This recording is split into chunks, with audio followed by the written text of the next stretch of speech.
Hello everybody, welcome to the games room in stately Castle Gnarlo. Don't think y'all have ever seen this part of the castle before. It's where only my very close friends are allowed to come into, down in the deeper parts of the castle here.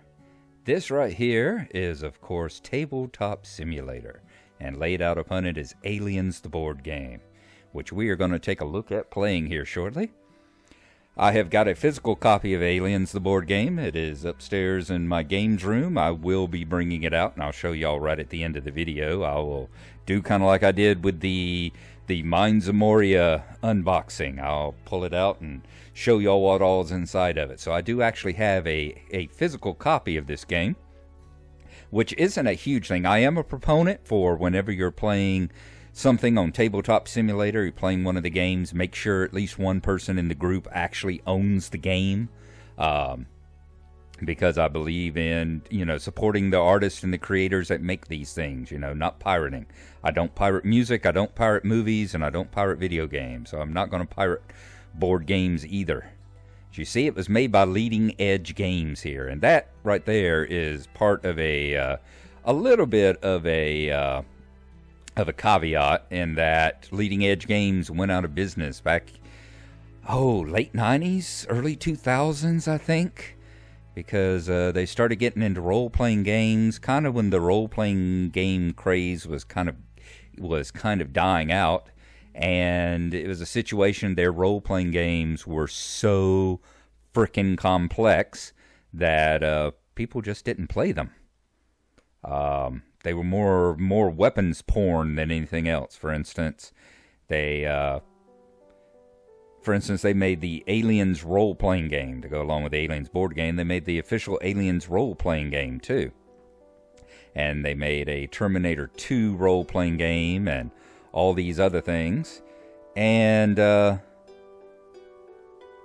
like in their rule set, combat turns were split into 1/10 of a second.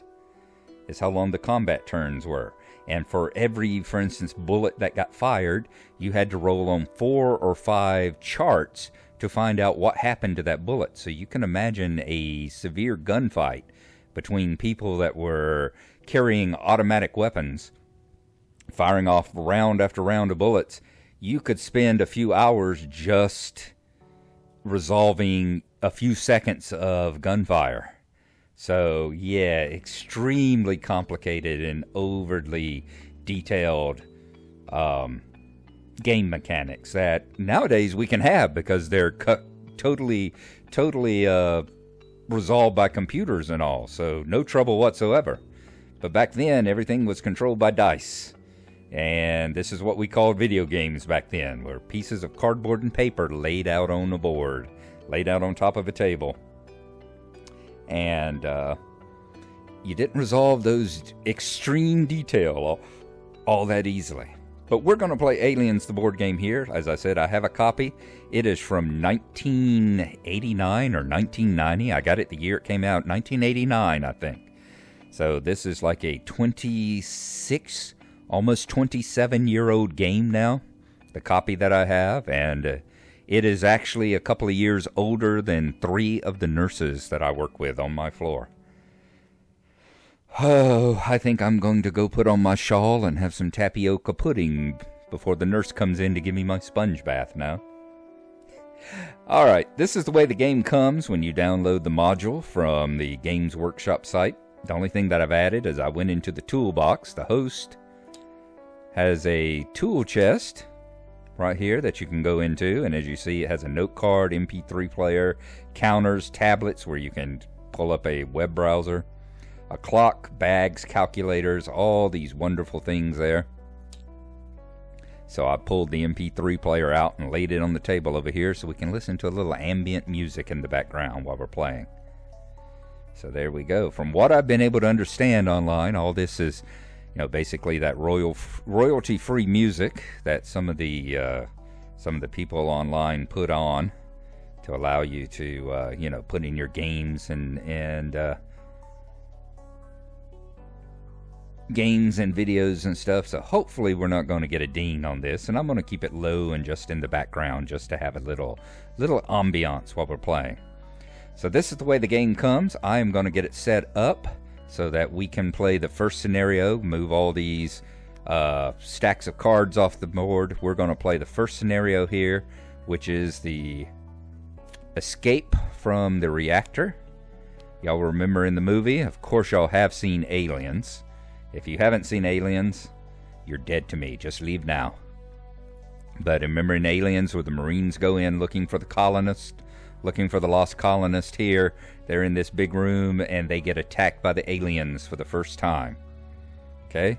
The Marines that we are going to have on the map are Apone, or Sarge, Crow, Diedrich, Drake, Frost, Hicks, Hudson, Vasquez, and Wirbowski.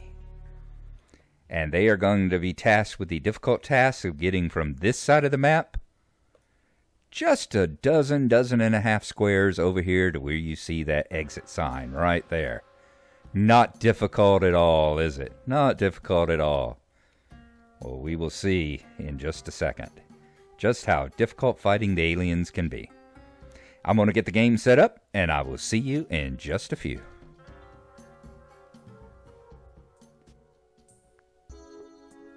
Okay, we have finished the Marine setup here. As you see, we have our 9 Marines. We have their cards lined up on the side here. It is very important to have this because they will always move in the order in which you put them here. That's the order the Marines move in, and you cannot change that. So it's important to have a kind of a strategy. The way I can remember always doing, I liked having Drake and Vasquez up front because they were the heavy machine gunners, had the big smart gun machine guns that you saw. Always liked having them up front. They got the longest range and the biggest power and kick and everything. So I like being able to let them try and take out any long-range targets. And then next, I've got my 2 flamethrower units, Sarge or Apone, and Wirbowski carried the 2 flamethrowers. So I like having them up next. And then comes Hicks. Hicks is armed with a shotgun, but most importantly, he's got 3 action points, so he can move around quite a bit. He's got that powerful kicking shotgun. And then coming up next is Frost, Hudson, and Diedrich, and Crow. All they've got is the 2 melee, 2 action points, and they're all armed with pistols. So they don't have as much of a punch. These are kind of more your basically cannon fodder right there. If you actually have to. You don't want to lose anybody, but if you have to, you got them to kind of pull up the ends here. Right here, I've got the Marines laid out on the board. Here in the reactor room scenario, they start over on this side of the board. Everybody has to be set up to the right of the stairwell. This is the stairwell here in the center of the room. Nobody can cross that. Marines can't move into these squares. Aliens can't move into these squares. You can shoot across it, you can attack across it and shoot across it, but you can't move through it. So basically, and I remember this from back whenever we used to play at the university, this right here is kind of where the dice live. Anytime that you were through with the dice, we always put them back in the stairwell there so we could find them. Because the one complaint I can say about this game is look how busy the board is. Oh my God, anything that's not an actual playing surface, and it was pretty at the time, I will agree, it was very pretty, because you had all these scenes from the movies, from the Aliens movie in it here, and it was nice, but oh my God, you talk about a busy board that kind of distracts you away from. Fortunately, we're able to just be able to zoom in right to the section that we want to. The first scenario happens entirely in this square of the game right here. Up here, like I said, they've got to get from here just a dozen and a half squares over here to the exit. So, there you go. And yeah, real dice, when you rolled real dice and they landed out here, sometimes it would take you a while to find where was that black die, because it'd be sitting on the queen, or the red die would be down here in the fire, and it'd be like, where the hell is it? So we tended to park them right up here, and that's what I'm going to do with it. Next up, we are going to start the first turn. Now, the way that Aliens works is first aliens move to start with. There are no aliens on the board, so nobody moves. No aliens to move. So next the aliens spawn in. So let's move it to the first turn. It's our turn marker. You'll see it's got a 4. So we start out, we're going to spawn in 4 aliens. 4 of the xenomorphs. So let's grab the 2 dice. You do that by grabbing the dice. Come on. There we go. Let's give it a real good shake and let's throw them. And what did we get? We have got a black 1 and a red 3. So let's grab one of the xenomorphs. I'm going to grab this one. I'll turn it so we can see it. And it's a red 3, so let's go down to the red 3. And let's put it on the black 1. Right there is where it spawns at. And it immediately takes 1 move. When they spawn them in, they immediately move 1 hex toward the nearest Marines. So there you go. And as you see, yes, you can have aliens spawn behind you. You can have aliens spawn right in the middle. In fact, I think this guy's standing on number. He can have an alien spawn on top of him. So, like Hudson said, coming out of the goddamn wall! Oh, me. There you go. You see how the aliens come in? I'm going to start laying out. We've got 4 aliens to put on the board this turn. So I'm going to put the other 3 back on the board, spawn them in, and I will see you here in just a few minutes when I get that done.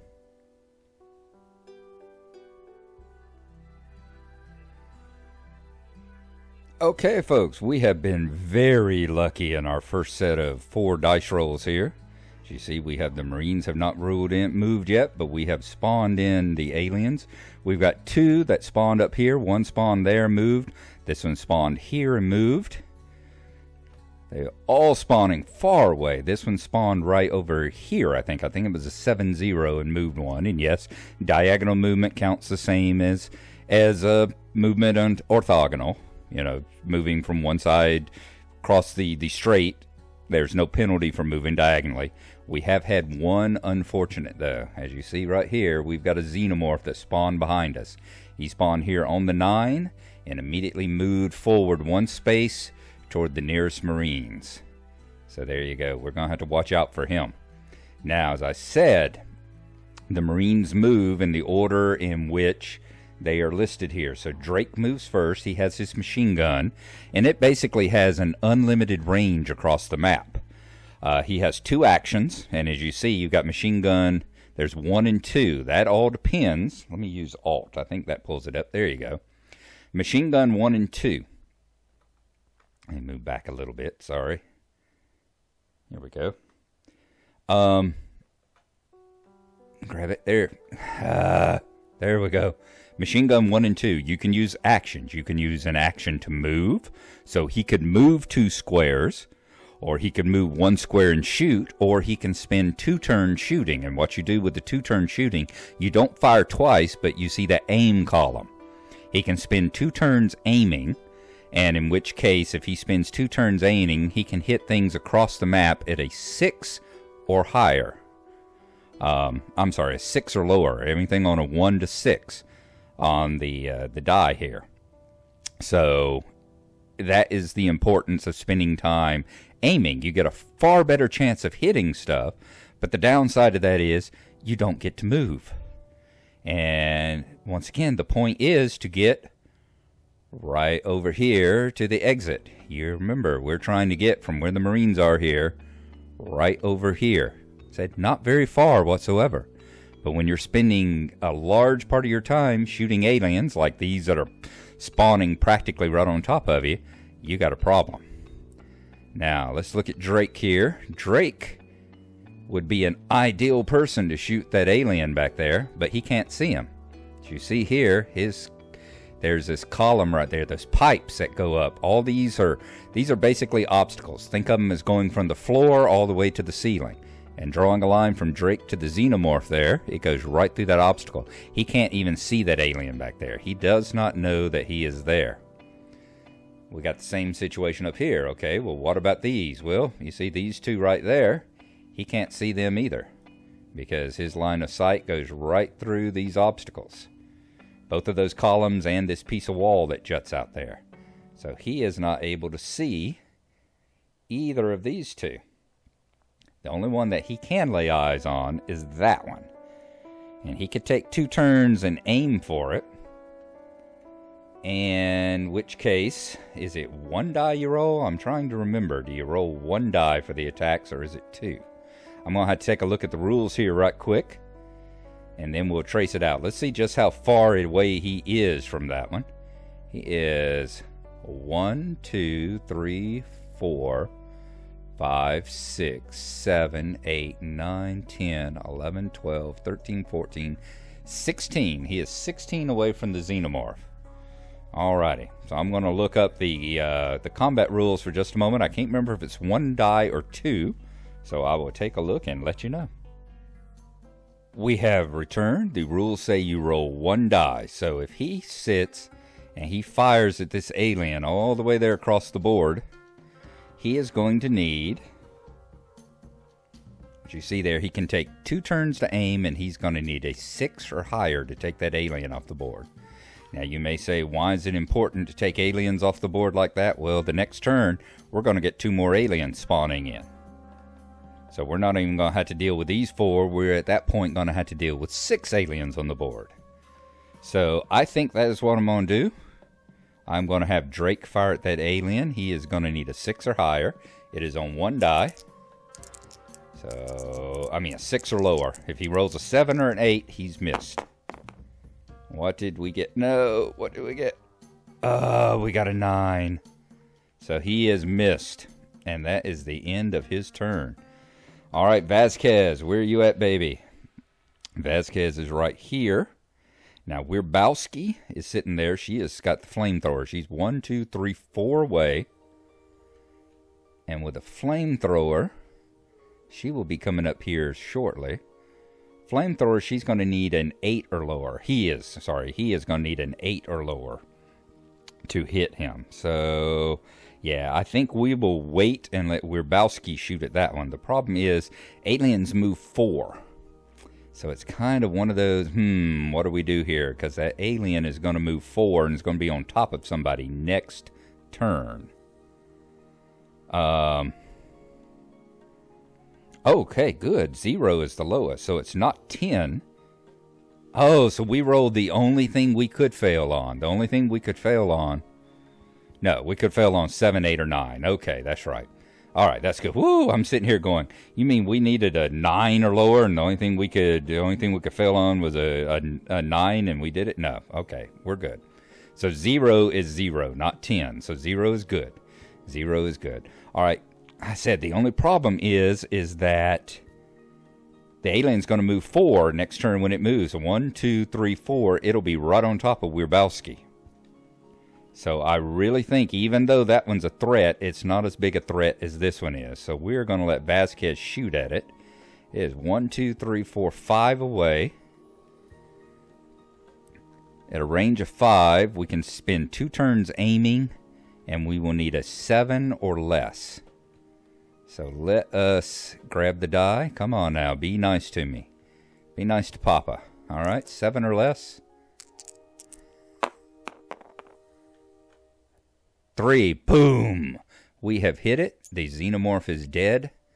We will bring it right over here. Let's throw it down over yonder. And there we go. It is taken off the map. Now, if there had been a marine in any of the adjacent hexes, we would have had to roll for acid spray. Because if you remember, whenever the aliens would get hit, a lot of times they would spray acid out of the bullet wounds. And any wound that any marine that is next to a alien that gets hit has a chance of getting sprayed by acid. So that's another reason you want to be real careful. Sometimes whenever they get up close, it's better to actually melee them rather than to attack them with weapons. But in this case, we've taken it out. The immediate threat has been neutralized. So, who's up next? Apone is up next. Apone cannot hit anything. He is armed with a flamethrower. Flame unit, so he cannot hit anything. He has a range of 4. We know these are going to move 4. 1, 2, 3, 4. All right, so why don't we move him up? We can move him up 4. None of them are going to be able to jump him. So we will go ahead. Whoops, here we go. 1, 2, 3, 4. Whoops, not 4, 3.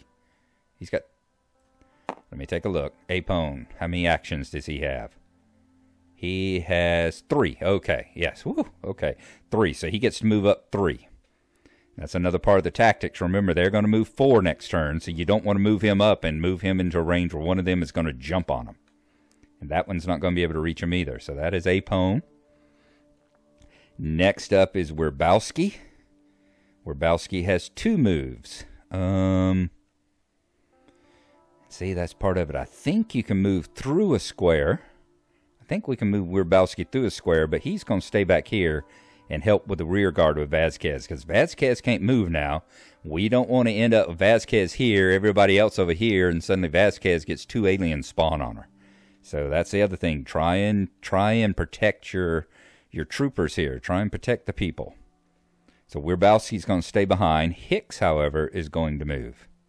And I'm going to take a look. I'm going to move my people. We're going to keep moving around this side of the stairwell of the reactor here. Move along the north side and then come straight across here to get over here to the exit. Probably down this way. And reading the notes, another thing I miss about board games is they always had these notes from the playtesters and developers and all. They always had these wonderful chapters of, developers' notes. And they said this 2, 3, 4, 5 here, this was called by the playtesters the line of death, because you could have 4 aliens spawn in right here on this 4 line. So we are going to cross the line of death and come around here to the exit. So I'm going to move the people this way. I'm going to take a look and see about the move through other Marines rule. And we will get back to you once everybody has taken their turn and we are ready for the aliens to move. So I will see you in just a moment. We have moved the aliens, the Marines, as you see. We're starting to move around the top of the stairwell here. Unfortunately, I moved Hudson up here to help guard Vasquez and Werbowski. Unfortunately, as you see, we're already starting to split the party up a little bit. What's the number one rule of wargaming, of role-playing? Never split the party. It is a legitimate tactic to divide into 2 groups and each one go around the stairwell there. But yeah, I don't like doing it. You can move counters through other counters. The Marines can move through each other. The aliens can move through each other. Marines cannot move through aliens. And you can't end up with 2 counters in the same square, except for when an alien is attacking one of the Marines. So otherwise, we're okay there. At this point, it is time for the aliens to move, the xenomorphs to move. So we're going to move the one that's closest to any of them first, and they move 4. 1, 2, 3, 4. They always move in a straight line, straight a line as possible, toward the nearest Marine who is not incapacitated, one that's still working. 1, 2, 3, and 4. Okay. And then this one, I've already counted it out. It's actually closer to Apone than it is to Vasquez, so especially with diagonal movement. 1, 2, 3, 4. So there we go. Those have moved. They're not able to attack anybody at this point. But, being that it is now turn 2, we're going to spawn in 2 more aliens. So let's grab the dice. Come on, grab the dice. There we go. Let's bring it out here. Give it a good shake and see where the next one, xenomorph, is going to land. Row 2, number 6. All right, let's grab a xenomorph. It's going to be red 2, number 6. Oh my God. Boom, right there. See, that's what I'm talking about. They're coming out of the walls, man. Tracker's off scale, man. They're all around us, man. Jesus. Maybe they don't show up on infrared at all.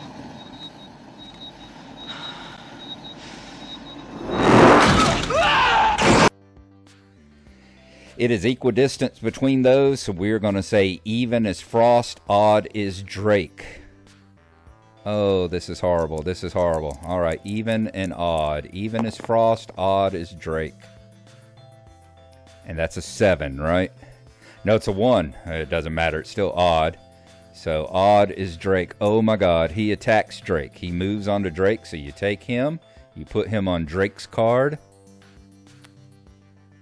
You don't carry out the combat yet, because all the combat among the aliens happens at the same time. You do move him though, and so he is grappling with Drake. Oh Lord, that's all we need. We don't need to take out one of our machine gunners already. Oh dear. Alrighty. Now let's grab our dice. Oh, come on. Alright, there we go. Give it a good shake and... Where are we at? We are at red 1, black 6. Okay. Throw down another xenomorph. Red 1, black 6. I tell you what I'd love to have, because I can remember playing with it. Red 1, black 6, and he automatically moves. Boom, right there. It would be great. This is some of the soundtrack we used to have playing in the background, and I will probably play them in the background when I'm not recording. I remember we used to play with the Wrath of Khan, and more specifically and especially the Conan soundtrack from the original Schwarzenegger Conan movie. Oh, that was good music too. Good music to listen to whenever you were playing games and all. The war games and battle games. Okay, so now we are going to carry out combat against Drake. Oh my God. Alright, an alien combat. So we roll 0 to 9. I'm going to see, I think you subtract the Marine's melee rating. He has a rating of 1. Is that right? I'm going to take a look at the rules again. Sorry I had to keep looking at the rules, but I am a little rusty on them. Like as I said, it's been at least 15 years since I played this game. So let me take a quick look at the combat rules, and we will be right back. We are back, and I was correct. You roll a die, and you add the Marine's rating to it. So the Marine, Drake has a melee rating of 1. So we're going to roll the die and add 1. Let us please get a high number. He got a 2, he got a 3. Oh dear, that is not good. A 3, he is wounded and grabbed.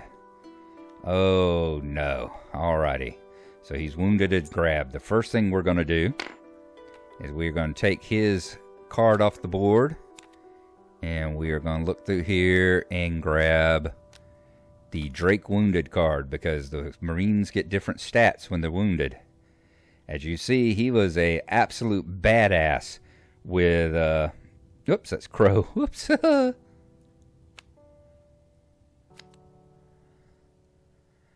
Diedrich. Come on, we're looking for Drake. There we are. Yeah, he was an absolute badass with that machine gun before. Now that he doesn't have the machine gun, not quite so much. Come on, come on. One thing about the physics in this game is that it is almost... it is almost as time consuming to move cards and all around as it is in real life. Hey, what? Let's move this on over here. Let's move this stack here. Get it out of that private section. Here, let's compare their stats here. Wounded and unwounded. You know, he can still fire out at the same distance, but as you see there, he can no longer hit anything beyond a range of 4 with just one aim, where before he could have a slight change of hitting them all the way across. And with a machine gun before, if he took a 2-turn aim, he could hit things 7 squares away at a 6. Now it's a 3. So you see his abilities have basically been cut in half from being wounded. So we will move this one off the board. Let's put the alien on him, because they are still grappling and attacking each other. Wow. All right, Drake. What did I say? He is also wounded, correct? Yes. And I will come over here. Wounded and grabbed. Okay? It says, when a Marine is wounded, his character card is immediately flipped to his wounded side. Well, in this case, they're not flipped. It's actually, we replace it with another card. In the original game, the wounded statistics were on the opposite side. You just flip the card over. Okay. The wounded Marine, if he gets wounded again, he becomes incapacitated. If he gets an incapacitated result, he is incapacitated. And he is also grabbed. And when a Marine is grabbed, he's no longer capable of resisting the alien. He cannot do any more actions until he is freed by the other Marines.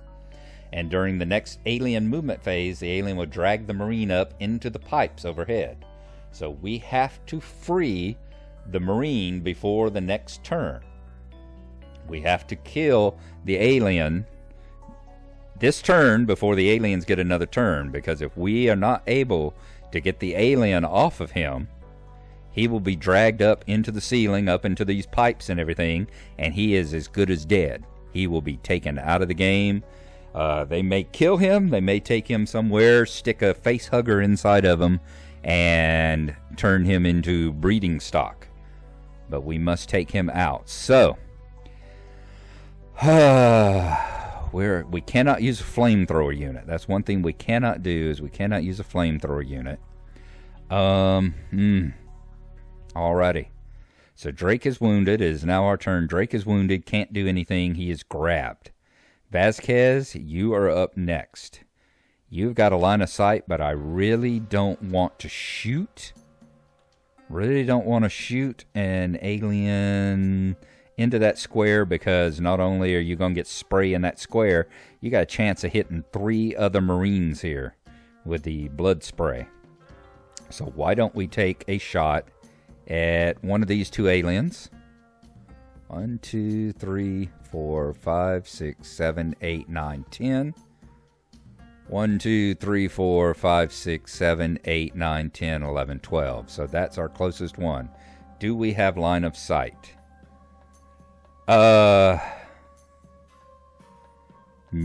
If we were to stretch a straight line between the center and the center, it crosses well inside this this square here. So we cannot see that one. We can see that one.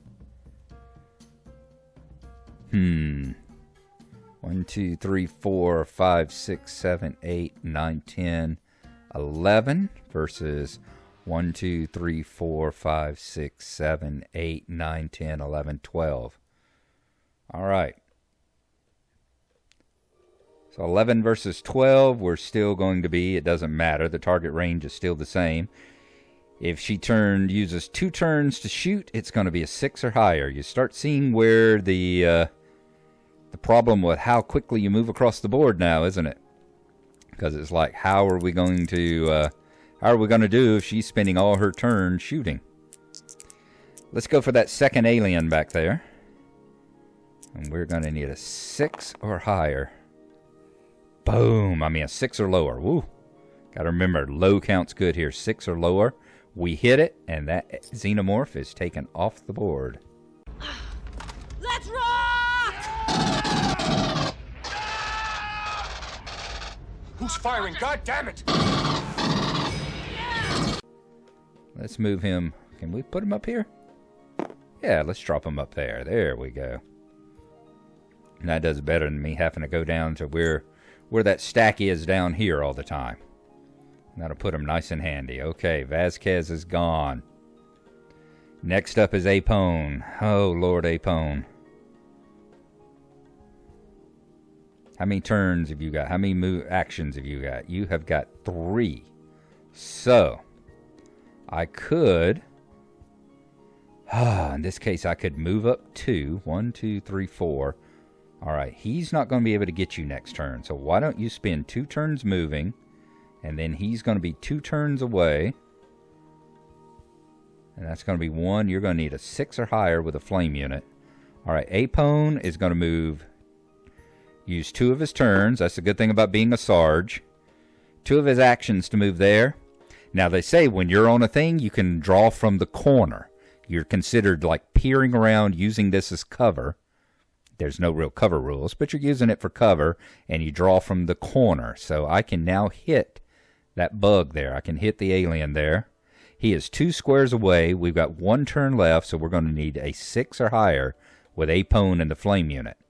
And remember, with a flame unit, you cannot fire a flame unit through a hex that has a square that has a marine in it. 2. All right, we've got that one. That one is taken off the board now.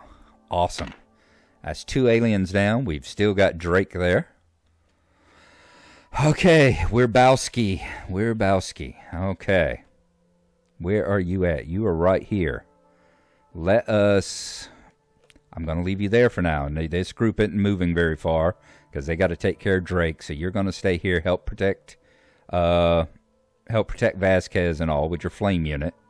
Hicks, you have got 3 actions.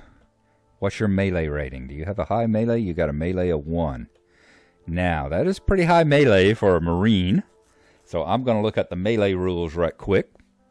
And then once again, we will rejoin you, and we'll see if Hicks can save Drake.